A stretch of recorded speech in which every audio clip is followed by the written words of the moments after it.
नमस्कार। आज ना हम एक बड़े ही मजेदार और जरूरी सवाल को समझने की कोशिश करेंगे। सवाल ये है कि भाई सामाजिक विज्ञान आखिर पढ़ना क्यों चाहिए? और साथ ही हम ये भी देखेंगे कि इतनी बड़ी जो हमारी पृथ्वी है, उस पर किसी भी जगह की एकदम सही लोकेशन वो पता कैसे लगाई जाती है? तो फिर चलिए शुरू करते हैं ये खोज। शुरुआत करते हैं इस तस्वीर से। जरा इस पर नजर डालिए। कितनी शांत जगह है ना? एक सुंदर सी झील है, चारों तरफ हरे भरे पहाड़, कुछ छोटे छोटे घर। पहली बार देखने में तो लगता है कि सब कुछ कितना सरल है, कितना शांत। पर अगर हम थोड़ा रुककर सोचें तो यही तस्वीर अपने अंदर कई गहरे सवाल छिपाए हुए हैं। जैसे कि ये जो झील है, इसमें पानी कहाँ से आता होगा? और ये जो सड़क दिख रही है, ये किसने बनाई होगी और क्यों? इन प्यारे से छोटे घरों में जो लोग रहते हैं, वो करते क्या होंगे? उनकी जिंदगी कैसी होगी? उनका क्या इतिहास रहा होगा? और उनका भविष्य कैसा हो सकता है? देखिए, ये सारे सवाल हमें मजबूर करते हैं कि हमें साधारण से दिखने वाले सीन के पीछे छिपी जो जटिलताएं हैं, उनके बारे में सोचें। और बस यहीं पर जुड़ता है हमारा मेन सवाल कि इन सारे सवालों का सामाजिक विज्ञान से क्या लेना देना है। सच पूछिए तो सामाजिक विज्ञान का सार ही यही है। हमारे चारों ओर जो दुनिया है, उसके बारे में उत्सुक होना, सवाल पूछना और फिर जी जान से उनके जवाब खोजना। तो आज हमारी पूरी चर्चा इसी खोज के बारे में है। सबसे पहले हम समझेंगे कि आखिर सामाजिक विज्ञान इतना जरूरी है क्यों। फिर हम इसके 5 खास विषयों पर नजर डालेंगे।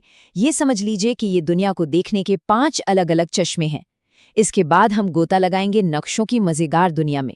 और सबसे आखिर में हम सीखेंगे कि अक्षांश और देशांतर की मदद से पृथ्वी के किसी भी कोने का पता कैसे लगाया जा सकता है। तो चलिए आते हैं अपने पहले पड़ाव पर। सवाल वही, सामाजिक विज्ञान क्यों? आज की दुनिया इतनी तेजी से बदल रही है, ऐसे में ये विषय पहले से कहीं ज्यादा जरूरी क्यों हो गया है? देखिए, हम लोग 21वीं सदी में जी रहे हैं और ये समय ना बड़े ही विरोधाभासों से भरा है। एक तरफ तो देखिए टेक्नोलॉजी ने क्या कमाल कर दिया है। हम एक क्लिक पर दुनिया के किसी भी कोने में बैठे इंसान से बात कर सकते हैं। ये है हमारी तकनीकी ताकत। लेकिन दूसरी तरफ क्या हो रहा है? हमारे अपने समाज में तनाव बढ़ रहा है, दुनिया भर में युद्ध हो रहे हैं और पर्यावरण पर जो संकट है वो तो हम सब देख ही रहे हैं।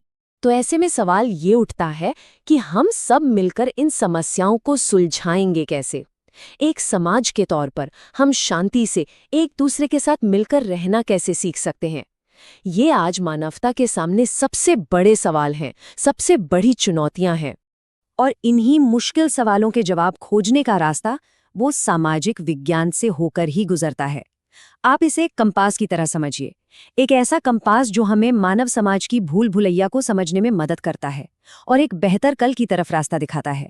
इसका मकसद सिर्फ जानकारी इकट्ठा करना नहीं है, बल्कि उस जानकारी से एक रोशन भविष्य बनाना है। अब देखिए, सामाजिक विज्ञान अपने आप में एक बहुत बड़ा सब्जेक्ट है। तो इसे अच्छे से समझने के लिए ना, इसे 5 मेन थीम्स या विषयों में बांटा गया है। जैसा मैंने पहले कहा, ये दुनिया को देखने के 5 अलग-अलग चश्मे हैं। तो पहला चश्मा है भूगोल का, यानी भारत और विश्व।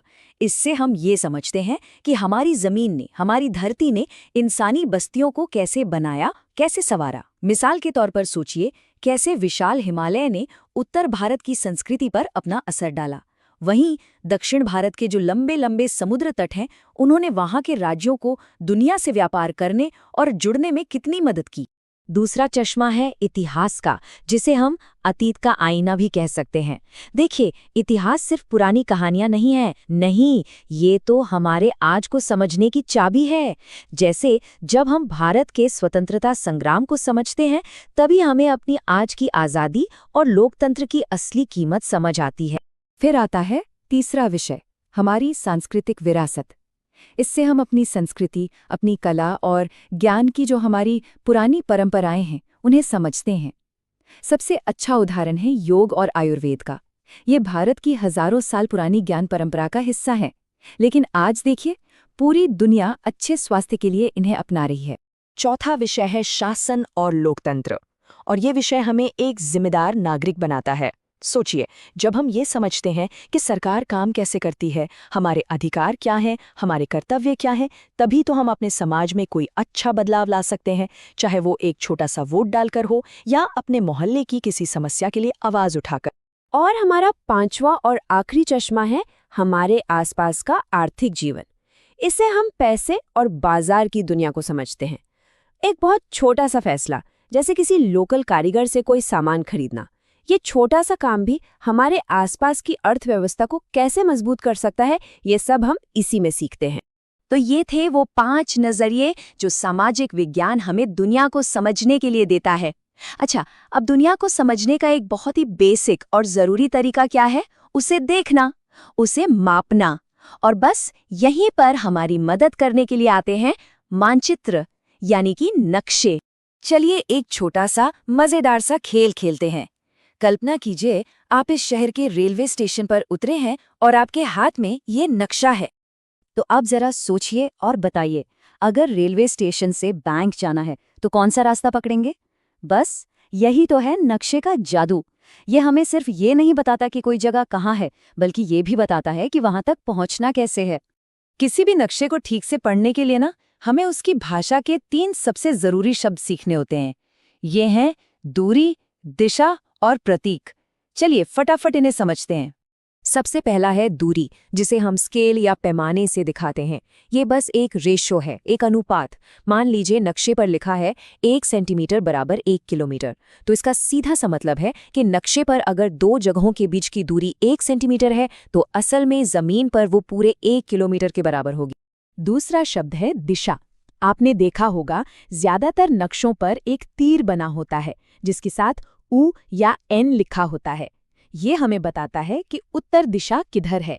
और भाई, एक बार उत्तर पता चल गया तो फिर दक्षिण, पूरब, पश्चिम ये सब ढूंढना तो बच्चों का खेल है। और तीसरा है प्रतीक, यानी कि सिंबल्स। अब जाहिर सी बात है, एक छोटे से कागज पर हम असली इमारतें, सड़कें या पेड़ तो बना नहीं सकते, इसलिए हम इन प्रतीकों का इस्तेमाल करते हैं। जैसे एक पतली सी नीली लाइन एक बहुत बड़ी नदी को दिखा सकती है, या एक छोटा सा प्लस का निशान एक हॉस्पिटल को। तो ये प्रतीक जो है, ये कम जगह में ज्यादा से ज्यादा जानकारी देने का एक बहुत ही शानदार तरीका है। ठीक है, तो एक शहर का नक्शा समझना तो फिर भी आसान है, पर जरा सोचिए, जब हमें पूरी की पूरी गोल पृथ्वी का नक्शा एक सपाट चपटे कागज पर बनाना हो तब क्या होगा? अरे वाह, ये तो एक बिल्कुल ही नई और बड़ी चुनौती है। इसे समझने के लिए ना एक संतरे की कल्पना कीजिए। सोचिए, क्या आप उसके छिलके को बिना तोड़े मरोड़े, बिना फाड़े, एकदम फ्लैट, एकदम सपाट बिछा सकते हैं? नहीं ना। बस ठीक यही मुश्किल आती है जब हम एक गोल पृथ्वी को एक सपाट नक्शे पर उतारने की कोशिश करते हैं। कहीं न कहीं कुछ न कुछ तो गड़बड़ होगी ही। तो फिर इस मुश्किल का हल कैसे निकाला गया? इसका जवाब एक ऐसी जगह छिपा है जिसे हम सब अच्छी तरह जानते हैं। चलिए एक ऐसी जगह देखते हैं जहां हम पहले से ही एक लोकेशन सिस्टम का इस्तेमाल करते हैं, और वो है शतरंज की बिसात। शतरंज की बिसात पर हम किसी भी खाने की एकदम सटीक पहचान कर सकते हैं ना। ऐसा इसलिए है क्योंकि इसमें एक कोऑर्डिनेट सिस्टम होता है। इसमें कुछ लाइनें लेटी हुई होती हैं जिन पर नंबर होते हैं, और कुछ खड़ी होती हैं जिन पर अक्षर होते हैं। इन दोनों की मदद से हम किसी भी मोहरे की सही जगह बता सकते हैं। जैसे प्यादा घ4 से चलकर घ4 पर गया। अब बस इसी कोऑर्डिनेट सिस्टम वाले आइडिया को शतरंज की बिसात से उठाकर पूरी पृथ्वी पर लागू कर दीजिए। पृथ्वी के लिए ये लेटी हुई और खड़ी लाइनें ही अक्षांश और देशांतर कहलाती हैं। असल में ये ग्लोब पर बनी हुई काल्पनिक रेखाओं का एक जाल है। जो रेखाएं लेटी हुई हैं वो है अक्षांश, और जो रेखाएं खड़ी हैं वो है देशांतर। और ये दोनों मिलकर एक ऐसा ग्रिड सिस्टम बनाते हैं जिससे हम पृथ्वी पर किसी भी जगह का पता लगा सकते हैं। अक्षांश, जिन्हें हम लैटिट्यूड भी कहते हैं, ये वो लेटी हुई रेखाएं हैं। ये हमारी पृथ्वी के ठीक बीचों बीच जो भूमध्य रेखा यानी इक्वेटर है, उसके समानांतर चलती हैं। आप इन्हें एक सीढ़ी की तरह समझ सकते हैं।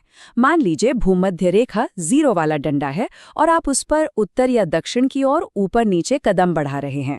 और देशांतर, जिन्हें लॉन्जिट्यूड कहते हैं, ये लंबी खड़ी रेखाएं हैं जो उत्तरी ध्रुव से शुरू होकर दक्षिणी ध्रुव तक जाती हैं। इनकी कल्पना आप एक संतरे की फांकों की तरह कर सकते हैं, जो ऊपर और नीचे एक ही जगह पर मिलती हैं। और इनकी गिनती शुरू होती है प्राइम मेरिडियन से, जो इनके लिए एक तरह की स्टार्टिंग लाइन है। तो देखिए, कहाँ हम समाज की बड़ी बड़ी चुनौतियों को समझने की बात कर रहे थे और कहाँ हम पृथ्वी पर एक छोटी सी जगह का पता लगाने की बात कर रहे हैं। इन दोनों के पीछे एक ही सोच काम करती है, दुनिया को एक व्यवस्थित, एक स्ट्रक्चर्ड नजरिए से देखना।